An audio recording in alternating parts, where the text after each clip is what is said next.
வீரன் அத்தியாயம் 66. இது போன்ற கதைகளை தொடர்ந்து கேட்க இப்போதே குமார் ஸ்டோரிஸ் சேனலை சப்ஸ்கிரைப் செய்து கொள்ளுங்க. மறக்காம லைக் பண்ணுங்க, ஷேர் பண்ணுங்க. டிராகன் பீஸ்ட் தனது ஆன்மீக ஆத்மக்கடலில் ஆழ்ந்த சிந்தனையில் இருப்பதை ஆதித்யா கவனித்தான். அதனது மனதில் ஏதோ ஒரு குழப்பம் நீடித்துக் கொண்டிருந்தது. என்னாச்சு? ஏன் என்னை தடுக்கிறாய்? நீயும் உதவ மறுக்கிறாய். என்ன காரணம்? என்னிடம் தெளிவாக கூறு என்று ஆதித்யா கேள்வியுடன் சீறினான். அதற்கு பீஸ்ட் பதிலளித்தது. இந்த பிரபஞ்ச வெடிப்புக்கல் எப்படி இங்கே வந்தது என்றுதான் நான் யோசித்துக் கொண்டிருக்கிறேன். அதை கேட்ட ஆதித்யா ஆச்சரியமாக, என்ன பிரபஞ்ச வெடிப்பா? அது என்னவென்று எனக்கு புரியவில்லை என்று ஆதித்யா குழப்பத்துடன் கேட்டான். ஆம், பிரபஞ்சங்களுக்கு இடையேயான தடுப்புச் சுவர் ஒருமுறை உடைந்தது. அப்போது ஏற்பட்ட சிதறலில் பல பிரபஞ்ச வெடிப்பு கால கற்கள் உருவாயின. அதில் ஏதோ ஒன்று இங்கு இருக்கிறது. என்னால் அதன் சக்தியை மட்டுமே உணர முடிகிறது. ஆனால் அதன் தோன்றிய காலத்தை உணர முடியவில்லை. இது மிகவும் பழமையாக தோன்றுகிறது. சொல்லப்போனால் உன் கையில் இருக்கும் பிரபஞ்ச கால மோதிரத்தை விடவும் இது பழமையான பிரபஞ்ச படிக்கல். இது எப்படி இங்கு வந்தது என்பதுதான் எனக்கு பேராச்சரியமாக இருக்கிறது என்றது பீஸ்ட். அதை கேட்ட ஆதித்யா தனது சிந்தனையை தெளிவுபடுத்த முயன்றான். நீ சொல்வது எனக்கு புரியவில்லை. இந்த பிரபஞ்ச வெடிப்புக்கள் இந்த கிரகம் உருவாகுவதற்கு முன்பே இங்கே இருந்ததாக சொல்கிறாயா, இல்லை யாராவது இங்கே தவறுதலாக விட்டு சென்றதாக சொல்கிறாயா?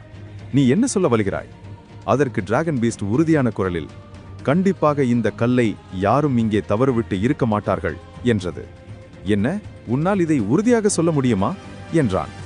அதற்கு டிராகன் பீஸ்ட், ஆமாம், என்னால் உறுதியாக அதை சொல்ல முடியும் என்றது. அப்படியானால் இந்த உலகம் பிரபஞ்ச வெடிப்புக்கு முன்னரே தோன்றியது என்று சொல்கிறாயா? அது சாத்தியமே இல்லையே என்று ஆதித்யா ஆச்சரியத்துடன் முணுமுணுத்தான். இல்லை, நான் அப்படியும் சொல்ல வரவில்லை. ஆனாலும் இதை பற்றி எனக்கு முழுமையாக தெரியவில்லை என்று பீஸ்ட் சோர்வுடன் கூறியது. தலைகீழாக தொங்கிக் கொண்டிருந்த ஆதித்யா தனது தலையை அசைத்து, சரி, இப்போது நான் என்னதான் செய்வது என்று தனது ஆன்மீக கடலில் இருந்த பீஸ்டை பார்த்து கேட்டான். மாருதி விரைவில் அதை கண்டுபிடித்து விட்டால் அந்த கல்லை நாம் கைப்பற்றி விடலாம். ஆனால் இதிலும் ஒரு சிக்கல் இருக்கு என்று டிராகன் பீஸ்ட் எச்சரித்தது. என்ன சிக்கல்? நான் இப்போது வெளியே வந்து அதனுடன் சண்டையிடுவது என்பது அசாத்தியமான செயல் என்பது இல்லை.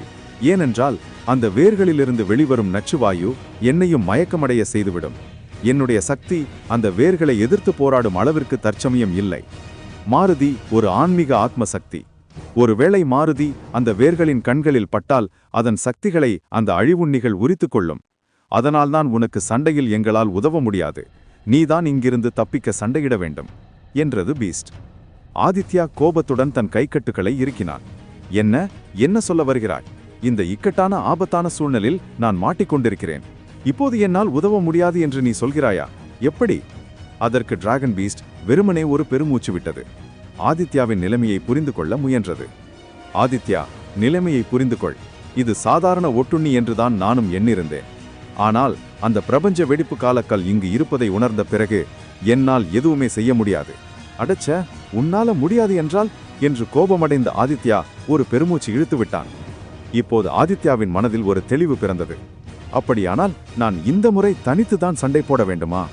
சரி, எனக்கு தெரிந்த நுட்பங்களை வைத்து இங்கிருந்து நான் தப்பிக்க பார்க்கிறேன் என்று தனக்குத்தானே சொல்லிக் கொண்டான். அந்த சமயம் சகத்தியின் அடியில் சென்றிருந்த மாருதி சிறிது நேரத்திற்கு பிறகு தலையில் சகத்தி லேசாக படிந்திருக்க சகத்தி தண்ணீரில் இருந்து மேலே வந்தது. வந்தவுடனே தன்னை உதறியது. அது ஆதித்யாவை பார்த்து ஏதோ சத்தமிட்டது. ஆதித்யாவின் ஆன்மீக ஆத்ம கடலில் இருந்த டிராகன் பீஸ்ட் அது சொல்ல வருவதை புரிந்து கொண்டது. என்ன, இங்குதான் இருக்கிறதா? எந்த இடத்திற்கு கீழே என்று பீஸ்ட் கேட்டது. மாருதி ஒரு இடத்தை நோக்கி வேகமாக பறந்து சென்று அந்த இடத்தை வட்டமிட்டு காட்டியது. அதை பார்த்த ஆதித்யா அந்த இடத்தை புரிந்து கொண்டான்.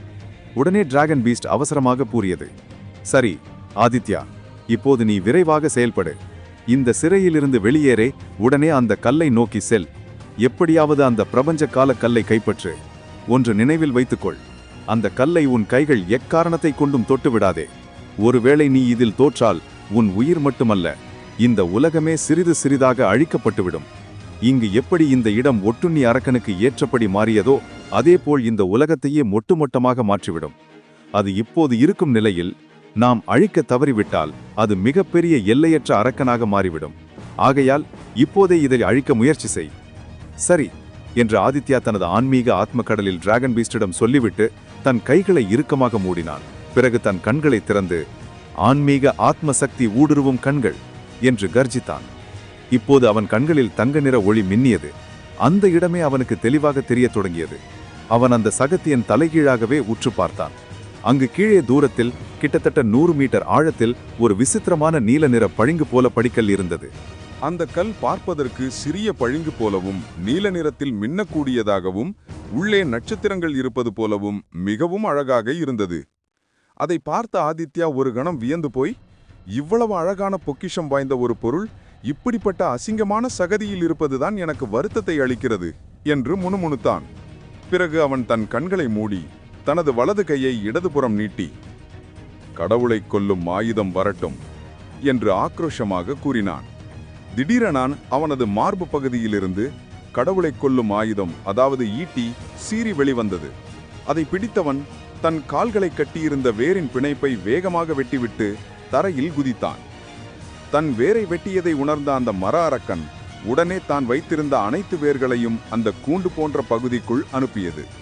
சிறிதும் தாமதிக்காத ஆதித்யா தன் கையில் இருந்த கடவுளை கொல்லும் ஈட்டியால் அந்த சிறைச்சாலை போன்ற வேர்களை வெட்டி அதிலிருந்து வேகமாக நகர்ந்து அந்த சகதிக்குள் பாய்ந்தான்.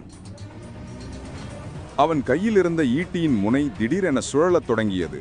ஆதித்யாவின் ஆயுத கட்டுப்பாட்டு நுட்பத்தின் மூலமாக அந்த ஈட்டியின் முனை பகுதியை தன்னிச்சையாக சுழலச் செய்தான். இது அவனை தரையில் துளையிட்டுச் செல்ல உதவியது. அவன் அந்த சகதி நிறைந்த இடத்தை ஊடுருவிக்கொண்டே அந்த பளிங்கு போன்ற புனித பிரபஞ்சக்கல் வெடிப்புக்கல்லை நோக்கி விரைந்தான். மேலிருந்து ஏதோ ஒன்று தன்னை தாக்க வருவதை உணர்ந்த அந்த சிறிய ஒட்டுண்ணி உடனே தனது வாயை திறந்து கீச்சு குரலை எழுப்பத் தொடங்கியது. அந்த குரலை கேட்டதும் அக்கம்பக்க சகதியில் மாட்டியிருந்த அழுகிய உடல்கள் அனைத்துக்கும் உயிர் வந்தது போல் அவை ஆதித்யாவை பிடிக்க முயன்றன. ஒவ்வொரு கையும் வந்து ஆதித்யாவின் உடல் மீது வைத்து அவன் ஆழமாக செல்லாமல் இருக்க தடுத்து பிடித்து இழுக்கத் தொடங்கின. அப்போது திடீரென ஆதித்யா டிராகன் பீஸ்டிடம், உனது கவசத்தை கொடு என்று கட்டளையிட்டான். டிராகன் பீஸ்ட் அதிர்ச்சி அடைந்தது. என்ன சொல்கிறாய்? என் கவசத்தையா? நான் தரமாட்டேன். உனது சக்தியை வைத்து நீ சண்டை போடு என்று கூறியது. அதற்கு ஆதித்யா, இப்போது நீ உன் கவசத்தை கொடுக்கிறாயா இல்லையா என்று மேலும் சத்தமாக கர்ஜித்தான். டிராகன் பீஸ்ட் ஆதித்யாவை விட சக்தி வாய்ந்தவனாக இருந்தாலும் இப்போது ஆதித்யாவின் ஆன்மீக ஆத்ம கடலுக்குள் அது கட்டுப்பட்டிருந்தது. ஆதித்யாவிடம் இருந்து வரும் பல கட்டளைகளை அது நிராகரித்தாலும் அவன் இக்கட்டான நிலையில் கேட்கும் ஒரு சில உதவிகளை அதனால் நிராகரிக்க முடியவில்லை. எனவே பல்லை கடித்தது டிராகன் பீஸ்ட். உடனே தனது நெற்றியில் கை வைக்க டிராகன் பீஸ்டின் தலையில் இருந்த சிறிய டிராகன் கிரீடம் அப்படியே காற்றில் கரைந்து ஒரு கவசம் போல மாறி ஆதித்யாவின் உடல் முழுக்க பரவத் தொடங்கியது. இப்போது ஆதித்யாவின் உடலில் வெள்ளி நிறத்தில் மின்னும் டிராகன் செதில்களை கொண்ட கவசம் வந்தது.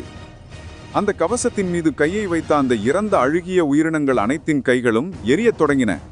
டிராகனின் செதில்கள் வெப்பத்தை அதிகமாக உறிஞ்சிக்கொண்டு அதே வெப்பத்தை வெளிக்காட்டும் தன்மை கொண்டது. அதனால் அந்த உயிரினங்களின் கைகள் என ஆதித்யாவின் மீது பட்ட அனைத்துமே எரியத் தொடங்கின. அப்போது திடீரென ஆதித்யாவின் முன் ஒரு ஆயுதம் வருவதை உணர்ந்தான். அவன் முன்னெச்சரிக்கையுடன் தனது ஈட்டியை குறுக்கே வைத்து தடுக்க அந்த கடவுளை கொல்லும் ஆயுதத்தை ஒரு சக்தி வாய்ந்த சுத்தியல் தாக்கியது. அது ஆதித்யாவை மீண்டும் சகதியிலிருந்து பின்னோக்கி தள்ளியது. சகதியிலிருந்து வேகமாக தூக்கி எறியப்பட்ட ஆதித்யா சகதியை விட்டு மேலே பறந்து மீண்டும் தரையில் வந்து இறங்கினான். அவனது கைகள் சற்று உதறி முன்னே இருந்த அந்த சகதியை பார்த்தவர் சிறிது அதிர்ந்து போனான். யாரது? இவ்வளவு சக்தி வாய்ந்த ஒரு வீரனா? இவ்வளவு பலம் பொருந்திய ஒருவன் எப்படி இந்த சாதாரண ஒட்டுண்ணியிடம் மாட்டியிருப்பான்? இவன் பல ஆண்டுகளுக்கு முன்பே இங்கு சிக்கியிருக்க வேண்டுமே என்று யோசித்தவன் சகதியில் எழுந்து நின்றான். அப்போது மீண்டும் பாதாளத்தில் இருந்த அந்த ஒட்டுண்ணி கீச்சு குரலை எழுப்பியது. அந்த வீரன் தன் கையில் சுத்தியலை இருக்க பிடித்தவாறு வேகமாக ஒரு சுழல் சுழன்று ஆதித்யாவை நோக்கி தாக்கினான். அந்த அசுர தாக்குதல் வருவதை உணர்ந்த ஆதித்யா அங்கிருந்து விலகி சுத்தியலை வைத்திருந்த நபரின் பின்புறம் வந்து தரையில் இறங்கினான்.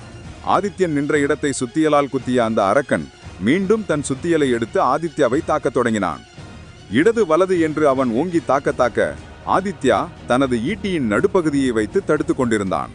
ஒவ்வொரு முறையும் சுத்தியல் தாக்கும் போதும் அந்த இடமே 2 உலோகங்கள் மோதி எழுப்பும் அதிர்வை விடவும் மிகவும் அதிகமான சத்தம் கேட்டது. அது அங்கிருந்த அனைவரின் காதுகளையும் கிழிப்பது போல இருந்தது. சகதி நிறைந்த தரையின் மேல் ஆதித்யாவும் அந்த அரக்கனும் சண்டையிடுவதை தூரத்தில் ஒளிந்து கொண்டு அந்த ஓணான் அரக்கன்கள் பார்த்து கொண்டிருந்தன.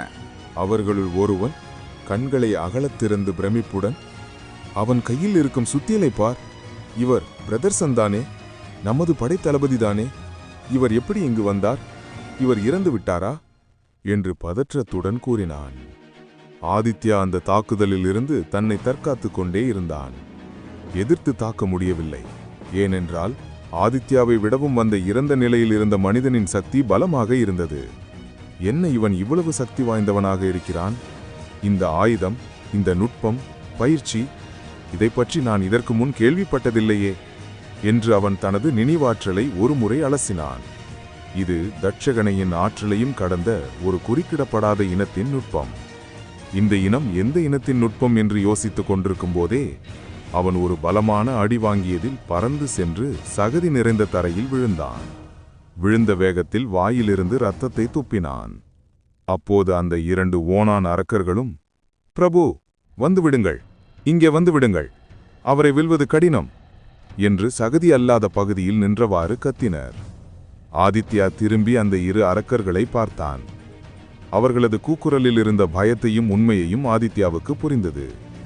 அதே நேரம் இவனை நோக்கி ஓடிவரும் அந்த ஆஜானுபாகு அரக்கனிடமிருந்து தப்பிக்க தனது முழு ஆற்றல் சக்திகளை பயன்படுத்தி ஒரு சிறு மாயசக்தி சுவரை வரவழைத்து அவன் தாக்குதலை தடுத்தான். இறந்த அந்த வீரன் கொடுத்த மோதலின் சக்தியால் அந்த தாக்குதலை ஆதித்யா முழுமையாக தடுக்க முடியவில்லை. அவன் மீது சுத்தியல் மோதப்பட்டு ஆதித்யா தூக்கி பின்னோக்கி வீசப்பட்டான். சுழன்று கொண்டே சென்ற ஆதித்யா அரக்கர்கள் நின்ற இடத்துக்கு பின்புறம் சென்று விழுந்தான்.